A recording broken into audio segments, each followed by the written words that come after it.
I've spent the last few years working for one of the largest shockwave clinics in North America, and I've learned a thing or two about the power and untapped potential of regenerative medicine. But the march towards a future where sickness is healed from its root cause is challenged by the influence of big pharma and their deep pockets. So now we're forced to answer questions like, how do we get rid of joint pain, take back our performance in the bedroom, and heal diseases from the inside out without band-aid medications or negative side effects? This show will give you the answers. Follow along as I interview the world's top experts and doctors and how they transform their lives and their patients' lives using the newest advances in biotechnology. I'm your host, Austin James Wolff, and you're listening to Modern Biotech Radio. Hey, what's going on, Modern Biotech Pioneers? Today, I'm joined by the host of the Anti-Aging Hacks podcast, Faraz Khan. How's it going, man? I'm doing great, Austin. Thanks for having me on. Good. So let me ask you this. Tell our listeners something about yourself. What do you specialize in? Why are you interested in anti-aging hacks? It's a great question. So let me tell you just a little bit of my backdrop. I have a technology background. So I went to school to get an engineering degree, and then I went to go get my master's in computer science, which is very, very techy. Right. And after I got my master's, I got this job at a tech company where I was doing all kinds of cool tech, web technologies.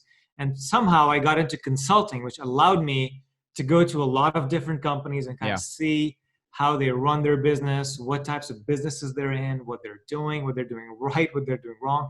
And I love consulting because I could go in for a few months, fix some things, and then deploy somewhere else, right? I didn't have to get stuck with maintaining these systems or technologies that we built. And so as part of my consulting, I came across a lot of ideas. And one of the companies I worked with was a big pharmaceutical named Amgen Pharmaceuticals. And so I worked with Amgen for quite a while, and we were helping them with drug delivery processes.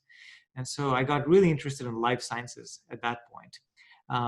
And so the other pivot came when, my parents, as most people's parents, love them very much. And I only see my parents for about 2 weeks every year. And so as a young man that's living in Los Angeles, I just was loving my life. I had a great social life. And, seeing my parents for 2 weeks a year was great for me, but not so great for them. And so they kept asking, why don't you come visit more? Why don't you spend more time with us?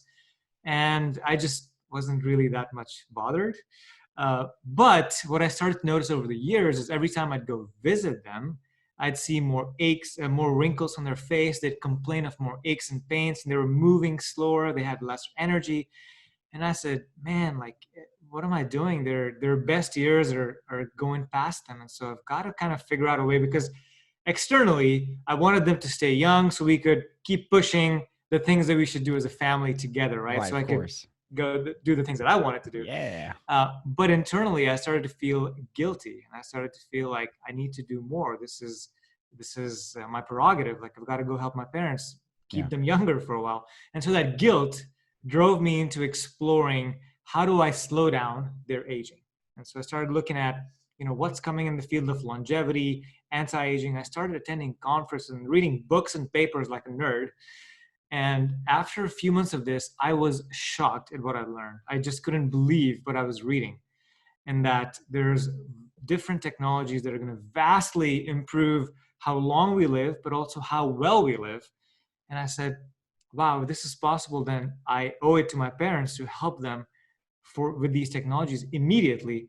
And as a byproduct, I would also take advantage of all these anti-aging hacks or longevity hacks that I was learning. So that's how I got into it. And now I'm full-time, I'm doing this. I have a podcast called Anti-Aging Hacks, where I interview some of the world's leaders in anti-aging and longevity. And I help spread the word, and I help people individually as well. Yeah, I saw you interviewed Duncan Ross from Chimera Labs. For our listeners, if you don't know, he knows more about exosomes than pretty much anyone else on the planet. He's like the go-to guy. So that was really cool listening to your interview with him. Do you see any? I know that Dave Asprey, I think, was a computer scientist as well. I might be wrong on that one. But do you see any correlations between how we program computers and how the human body works? I think even to this point, Austin, the human body is kind of a black box. So we don't necessarily know how it works. But we can use the principles of computing, which is organized systems, input and output, right? We can measure. As biohackers, we can measure when we change variables going into a system, what do we get on the outside? So can we improve our focus by, either drinking lion's mane mushroom or taking some nootropics that really help you focus? So yes, this is the input, you get a certain output. And so from that standpoint, it's very beneficial to kind of look at the human body as an information system where you can hack it or get results out of it. And what the computing field and the engineering field really helps is it gives you these organized ways of dealing with systems, right? So that the background of learning, how do you apply logically to change systems that you may not completely know of, and then how do you measure the output of those? And there's some testing involved too, because there's testing frameworks that you can use to say, okay, here's all the inputs, here's all the outputs, and doing that in computer science helps you understand better how to manipulate in a way the human body. Right. What's one of your favorite biohacks, or what's your favorite thing you've learned out of your journey to learn how to stop aging? Out of everything you've read, after everything you've researched, all the conferences you've attended, what's the one golden nugget that you like the most? That's a great question, Austin. I think the one thing I've learned, and I've learned so many things just speaking to a lot of folks that have been in this industry for a long time. The one thing I've learned that's blown my mind is that the human body knows fully well how to heal. It has everything it needs to heal, but we as humans don't know how to help it. And we actually take a lot of toxins in our body that actually hurt and age us faster. Right. We don't sleep well. We don't exercise. We, get all these toxins in our bodies, and we don't know enough about the time when when the body starts to break down after the age of 30 or 40, of how to mitigate those losses or the damage that's being done to our body. So the body knows how to heal if you could just help it a little bit using technologies, using supplements, using biohacking, and really we can vastly live to a much longer time in very good health. Right. Which area of biohacking are you most interested in? I think what I get really excited about is this whole field of regenerative technologies. That I'm sure you're very well aware of. But I started using PRP for my hair, which was falling out a few years ago, and I noticed firsthand how PRP could be very, very advantageous and help stop hair loss, but also start to regrow some of the hair. And so I got interested more, and I started learning about PRP. Again, it was used in orthopedics for a long time, very safe, and it creates all these growth factors, or brings these growth factors, concentrates them, so then you can start to get localized benefits of those growth factors. So that was my segue or entry point into regenerative medicine. Since then, I've done Exosomes with Dr. Duncan Ross, as you know, a great guy. And so I've done. Where did you get him? Where did I get the exosomes? Yeah, did you do an IV or topically or injected into the scalp? Yeah, so I got exosomes on my face. Okay. It was done, we did microneedling and we did topically and injected. So we did one side of my face was microneedled and just, they put it on topically, and the other side we injected just to kind of see the differences. Yeah. What did you notice? I noticed that the inflammation was lower on the side that we injected into because the exosomes were able to work faster. Right. Because when you microneedle, right, you open little pores and you've got a 15-minute window or so to get whatever substance you're putting on your skin into the skin. And they do this for the vampire facial as well, that the Kardashians have made popular. Yeah. But to me, I think a better application would be you injecting them in. That way you're getting more of the good stuff inside your skin where you need it, as opposed to losing most of this on the surface. Right. Tell me more about hair regrowth and stopping hair loss. What did you see as far as PRP goes?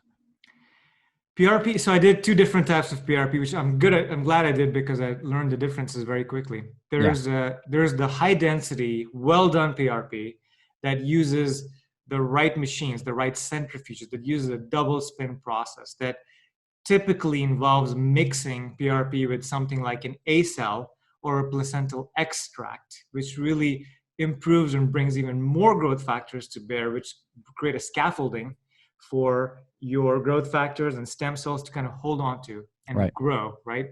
The bad PRP is, I went to a nurse practitioner that I knew, and I said, well, I'm going to get this for much cheaper. Let's do this. Right. And she had bought this device or centrifuge off of Amazon, and there was a single spin and nothing was added to it, no A-cell, no Yeah. placental extract. And it didn't even stop my hair loss, unfortunately. Like, my hair loss continued unabated, like nothing had happened. And I said, wow, the difference is so stark. And this one, day 3, my hair loss stopped. Yeah. And this one, nothing really happened. So so PRP, be careful if you're listening. There's different ways of doing PRP. Go with somebody that knows what they're doing, Right. that has results, that has proven results for their patients. Right. I know that there's a common saying, you get what you pay for. If you don't mind, do you mind sharing the different costs a patient might experience if they go to, I guess, a lower quality, if they use a lower quality kit, so to speak, versus, someone who uses higher quality treatments? What sort of price difference is someone looking at? Absolutely. So before I tell you the prices, I do want to, I have a little caveat in that prices are a little bit higher in New York and California, just Right. because Of of the course. standard of living. Yeah. But everything else being equal, if you go to a low-grade PRP provider, a nurse practitioner and or a dermatologist that maybe is spending most of his or her time doing facials or putting fillers into people that are not maybe well versed in how PRP works or the latest advances, then you could be paying $600 to $1,000 per sitting. Okay, and they typically ask you to come back once a month. The super high grade PRP, which typically requires you to go in only once a year, and it works from 10 to 14 months, could cost you anywhere from $2,500 to $4,000, depending on who you go to. So Right. that's where the difference is in, and really it matters on what they're putting into the PRP and how effective it is. Of course. When someone's reaching out to these clinics, is there anything that they should be asking these practitioners just to sort of find out which sort of PRP they're using? Absolutely. There's a whole list of questions you can ask a practitioner, and you can figure out quickly how effective the PRP is going to be in most cases. Number one is, are you using a dual spin centrifuge?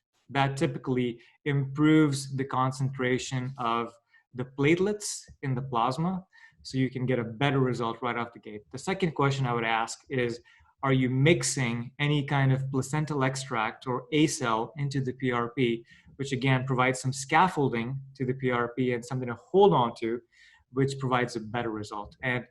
And right now, placental extract is doing even better than A-cell. A-cell used to be the thing you would do, but now it's more moving towards placental extract. So those are some simple questions you can ask. And then thirdly, you want to ask your practitioner how often they want you to come back. If you're coming back every 4 to 6 weeks for 3 to 6 months, I think then that is going to be the low dose PRP. You might consider going with a practitioner that can give you a high dose, which you only go in about once a year. So those are some. There's more obviously questions we get into, like how long they've been doing PRP, what are the results their patients have got, do they have any testimonials of people that have gone through the system and have gotten great results. So those are all questions you can ask. Right. I've had one patient ask, well, if I do this, why do I have to come back? What would your response be to that patient? So let me back that up by telling you my hair loss journey, which Please do. I've been in it for a few months. I started losing my hair, Austin, when I was about 20 years old. Oh my God. I'm 20. Could, I'm 22, man. That scares me. I know it was terrifying to be showering and just lathering up your hair, and you look down your hands and you go, holy crap, my hands are full of my hair, my beautiful hair that should be on my head, not on my hands. Right. And so you go through a complete freak out because the girls in your college are going to find out. And, right. So I started growing my hair longer so they couldn't figure out. But a friend of my mom's knew some naturopathic healing doctor. And so they got me on these oils, these Ayurvedic oils that smelled like really bad. But I put them on my hair anyway because I was desperate, right? I was desperate at this point. And so those did actually slow down my hair loss. They did not stop it. Right. And so I kept struggling with those. And I went to get my master's in upstate New York, which was very, very stressful. So the stress added to my hair loss. So that kept progressing. And then so through my 20s into my 30s, hair loss kept going, even though I was on finasteride, which is one of the stronger medications that can prevent male pattern hair loss. But did you see any side effects with the finasteride? Luckily, I did not. Oh, wonderful. But, Good. yeah, but I know 3.6% of men could see side effects. However, what's interesting is that 1.8% of men, if you give them a sugar pill and you tell them this is finasteride, they will experience the side effects associated with finasteride. You're kidding. The side effects, do they experience hair growth, or do they experience any of the benefits of finasteride? No, wow. just the negative. Oh my God. Just the negative side effects. So it's hard to tell if it's actually 3.6% or just 1.8% of men that are experiencing this, but it's somewhere in that range, okay? But what most men don't understand is that there's male pattern hair loss, which you've got to target using DHT. Right. And then there's a lot of other factors that cause diffuse hair loss, which happens all over the scalp. And it's different than male pattern hair loss. So the reason most men give up and are not successful with hair loss is because they go target one kind of hair loss, but they keep losing hair from the other type of hair loss, right? I see. And so unless you can figure out the reasons for hair loss and you can put a stop to that, then you can start to regrow your hair. So number one, step 1 of 3, which I've come up with after traveling the world and interviewing some of the world's top experts in hair loss and hair restoration, I came up with a 3-step system. Number 1, you've got to stop your hair loss. It's kind of like you're on the boat with your friends and the boat's leaking water. Yeah. And so you're trying to go fast and you're trying to have some drinks, but the boat's leaking water. That's your hair loss. You've got to fix the leak in the boat, right?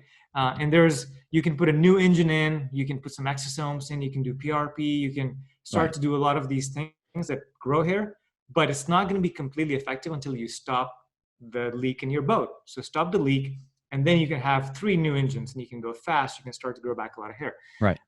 So that's number key. So if you guys want to know how to stop your hair loss definitively using a quiz and some resources, I've put them together at a website called www.livelumen.com. You can go download your free guide on how to stop your hair loss. That's how do you spell that? So LIVLUMEN, livelumen.com. Awesome. So it's like live, but without the E at the end. So it's live, LIV, and then lumen.com. Yeah, LUMEN, lumen.com. Yep. Awesome. Okay, so you have this 3-step system. You got first, we're fixing the leak. What are steps 2 and 3? Okay, so the number 1, stop your hair loss. Number 2, regrow as much hair as possible for you. And there's a multimodal approach. There's a few techniques that have been proven by scientific studies and are being used by the world's top practitioners. Right. Okay. So it's important for you to try to get as many of these as you can, but you can also customize some of these. It's more important than using the best of the best techniques is something you can stick to. Right. If you can't, for example, rosemary oil, right? People talk about it. They're like, yeah, it stops hair loss. How many nights can you apply rosemary oil without stopping and giving up? I tried. And after the 4th night, I'm like, I can't do this anymore. I was going to say, I probably wouldn't make it a week. Right, exactly. And so a customized approach is extremely important. But step 2 is utilize as many of these techniques to regrow hair as you can. Some of these, I'm sure you're aware of, is regenerative technologies like PRP or exosomes for your hair. Those are on the higher end. You can also use laser caps, which have been shown to grow anywhere from 10 to 20% of hair over a 6-month period. Okay? I was going to say, do you use red light therapy? I do use red light therapy. Wonderful. Do you know the specific, or I guess, do you know the range of wavelengths best for hair growth? Yeah. There's a couple of wavelengths. There's the red and the infrared. There's 640 to 660 nanometer, and then there's 860 to 890 nanometers. Both of them have shown to improve your metabolism in your cells and increase the energy in your cells. Again, increasing energy allows your body to do what it's supposed to do, right, and grow hair instead of losing your hair. Right. So there's also microneedling, which is very, very effective in regrowing hair. So there's about 6 of these techniques. And if you go to that website, you can get a list of these as well. But if you combine these approaches into an aggressive 6-month regrow your hair protocol, then you can regrow a lot of your hair back. And then at that point, you can do a maintenance plan, which is much simpler. And in there, I propose, PRP and exosomes much stronger in the maintenance plan because you can do that once a year. as opposed to, having to do stuff every day. But even if you're regrowing your hair, it only takes you 2 to 5 minutes per day in the Right. 6 months. And then step 3 is, if you're still not happy with how much hair you've grown back to your maximum capacity, using what we know now, you can start to get some transplants. And there's 2 different types of transplants. There's obviously the FUT, which they take a strip of skin from the back, they remove all the hair follicles and they implant them, which is very drastic. And the new one is called FUE, which is basically they're pulling out individual strands of hair from the back, from the donor area, and then they can pluck them or put them in wherever you are losing or you've lost your hair. So Right. that's the 3-step approach. And then there's other ways to also hide your hair loss while you're growing it, which is a whole different topic. Right. Yeah. I've seen this one product that, like, you put it over your your peach fuzz and it turns it black again, so it looks like you have hair. Seen one of those? Yeah. There's a few of those. And while I was losing my hair in my early 30s, I was using Topic hair fibers. Yeah. And they're little black keratin fibers, and they just kind of like go in your hair and nobody can tell. And living in LA, everybody judges you very, very quickly. Yeah. Where do you still live in LA? Yeah, I live in West Hollywood. Okay, cool. Sweet. Yeah. Where are you based? Studio City, man. Okay, great. Yeah. You should come get exome treatment. Yeah, I definitely should. Come on in anytime. It's on us. Are you guys open? We're open. Okay. Open. Oh yeah. Great. Sorry, I didn't mean to cut you off. Keep going. No, so just that is the 3-step process of regrowing your hair. Stop hair loss, regrow as much as you can using a combination approach of techniques that don't have to cost a lot. And if you can customize them to your price points and how much time you want to spend. And then step 3 is, if that's still not enough, you can get selective hair transplants to fill in the areas where you don't have enough hair. How do you feel about Nutrafol? Nutrafol is doing things that are actually pretty good. They're proven by science. They're a good supplement company. They're backed by science. I love their clinical study. Yeah, I do. They've put together a science-backed techniques into a supplement. So I do like that. I think that it's a good part of your maintenance routine. Is it going to grow back your hair? I don't think so, because you need a few techniques to grow back hair. Yeah. And some of these require mechanical stimulation and growth factors. But it's for a long-term approach. I think it can be very beneficial. Got it. Have you ever tried any peptides like zinc thymolin or other things for hair growth? No, I've not. There's a peptide that's very promising called PTD-DBM. I haven't heard that one. What does that one do? Yeah, it's supposed to. So there's 2 different pathways in your hair. And specifically, there's the TGF beta pathway, which is an inhibitor for your hair, which inhibits hair growth, which actually causes you to lose hair. And then there's the Wnt pathway. Okay, the Wnt pathway is a hair growth pathway. It keeps your hair in the anagen phase. It keeps them growing. And so the PTD-TBM is one peptide that helps your hair stay in the hair growth pathway. I'm gonna probably get on that. I've been regrowing my hair for about 5-6 months now. Yeah. I'm on a certain phase and I'm trying a topical substance at the moment, but in a couple of months, I'm probably going to get on PTD-DBM to see how that does on the Wnt pathway. I love it, man. I love it. Your hair looks luscious. Looks like it's doing good. Thank you. You wouldn't have said that 6 months ago, because I was I was at my wit's end, man. I was losing my mind. And, obviously you want your hair, but it was also affecting my confidence. Right, of course. Affecting my self-esteem. And, as an anti-aging hacker, I was like, if I can't figure out my hair loss, shame on me. Right. And so I basically quit everything and I traveled the world to go visit some of the world's top experts in hair loss and hair growth. And I begged them for their secrets. And I sat with them for hours on end. And once I got all their secrets, I said, okay, here's what makes sense to me as a 3-step plan for regrowing my hair. And I followed that on myself. I was patient number 1. And I regrew my hair. And since then I've helped quite a few men use these technologies to grow their hair back. And can you repeat how long it took for you to see a noticeable difference? Yeah. So 2.5 months so the hair cycle basically is about a 3-month cycle. Right. And so in about 2.5 months to 3 months, you start to see very, very small hair. And at 3 to 3.5, you'll start to see hair actually growing back. And so you can see, oh my goodness, my hairline's coming back, or Right.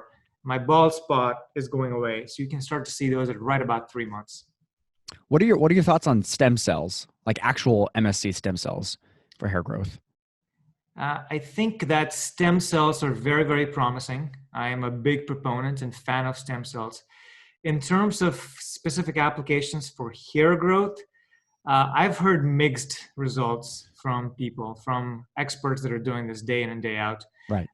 Some experts are having results with the Regenerative system, which basically plucks out, it's like a biopsy. They pluck out your skin from the back, and then they grind up your skin to create your own stem cells, and they inject them back. Mm-hmm. Some doctors are sharing that they've got good results with that, but by and large, I'm not hearing, not from cord blood, not from MSCs, that stem cells are having a huge impact for hair growth in particular. Right. I was reading one study. I might have been misreading it. You can stop me if I'm wrong. This is all from memory.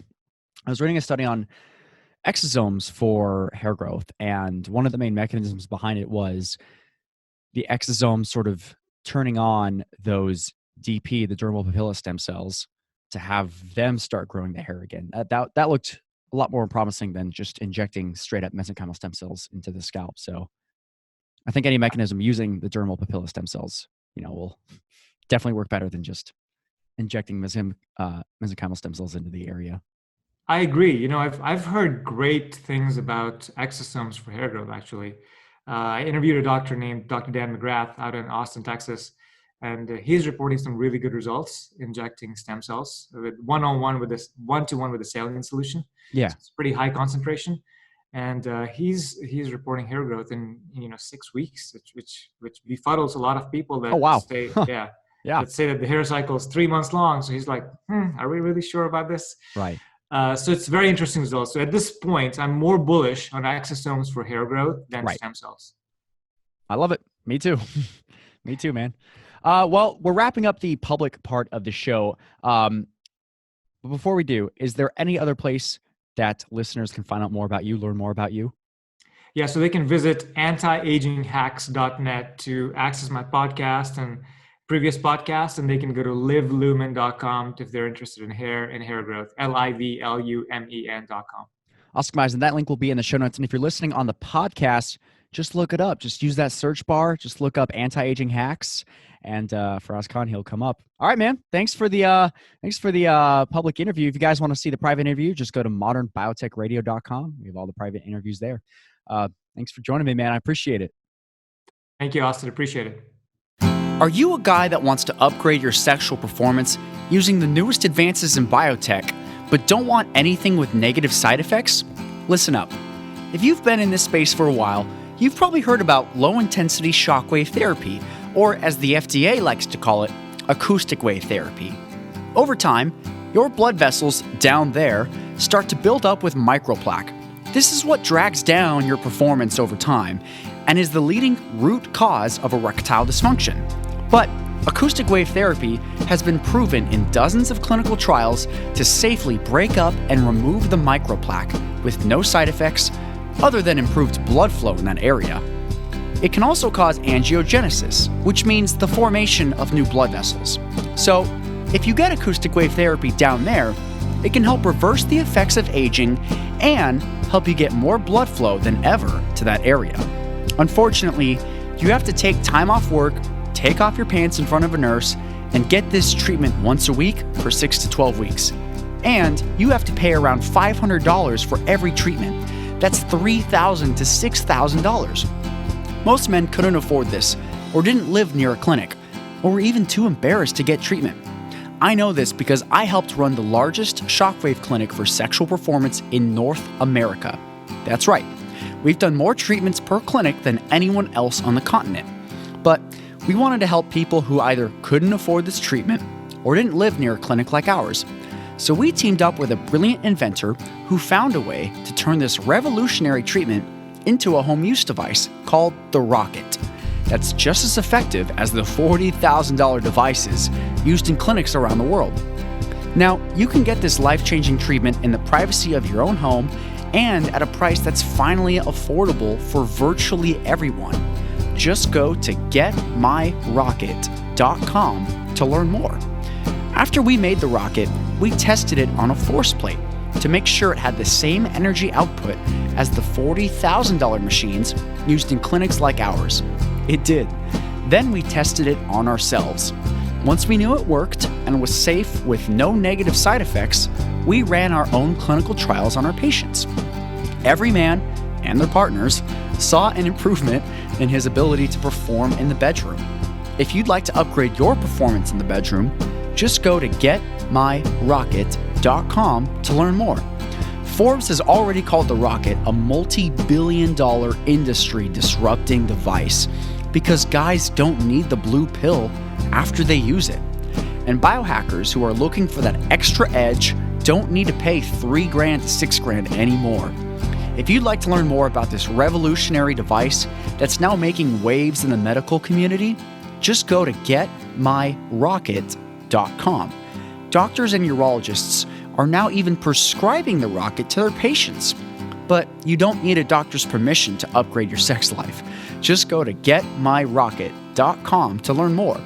If you'd like to upgrade your performance safely and effectively with no negative side effects, but don't want to take time off work and drive to a clinic 6 to 12 times and pay $3,000 to $6,000, if you'd like to avoid all that and upgrade your performance in the privacy of your own home, check out the Rocket. Just go to getmyrocket.com. I'll see you there, Rocket Man.